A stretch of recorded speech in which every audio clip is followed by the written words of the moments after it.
আব্বা ছোট আব্বা বলির বাচ্চা আব্বা শোন না দেখ হাজারের একটু স্বামী এমন করে ঠিক হইব না সাইডার দিকে আমি যেহেতু বড় বউ ওর প্রতি আমার অনেক মায়া আছে এক কাজ কর তুমি ঠিক কইছো তুই আজকে একাই থাক আমি ওরে নিয়ে আমার বাড়ি মাইরা লাগবো আমি বলছি শোনো, ও কিসের মুরব্বীরা কি বলে যে কিসের লেজ যেন 12 মাস কুসুম হয়ে তেরা তেরাই থেকে এখন না উত্তর লেজ 12 মাস কাজ সুঙ্গ থাকলে তেরা ও এখন মাছ হলে গেল কত রকম বানা দেয় মাইনে নিবা না আমি নিছি তাহলে আগে কি না আমি তোরে কুত্তা বলি তোরে সোনার চাম কইছি ও তো তুমি কুত্তা কিসে আমি তোমার ই কইতাম সরি নে কথা কথা কি লাগবে ধরো ওইটা তোমার ভালোবাসা দে ছোট ভাইয়ের নয় হাতে ভালোবাসা বুঝছো না তোমার ভালোবাসা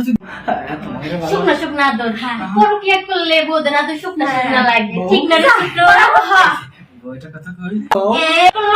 তখন কইছিল যদি আমার কথাটা শুনতা তাহলে আজকে আমি সতীনের সংসার করলাম হ্যাঁ সবাই কপালের দোষ আমি যদি ওই সময় তোমার কথা শুনতাম তাহলে আর আজকে আমার এই ঝামেলা হইতো না দুই বরাতের গুতা খাওয়া লাগতো না ইয়ে করবই না আমার ভাই বিরাদার কেউ থাকলে তাহলেও তুই বিয়া করবার দিব না না না ওই কথা না ও দুই বিয়ে করছে মানে সাইডটা বিয়ে করে পরক কে করে না সাইড বউ খেলে সাইড বিয়ে করে না তাহলে পরক এই করতো তুমি দুই বউকে আর বুড়ি পিঠে পিছনে যাচ্ছ এখন কই যাইতাছো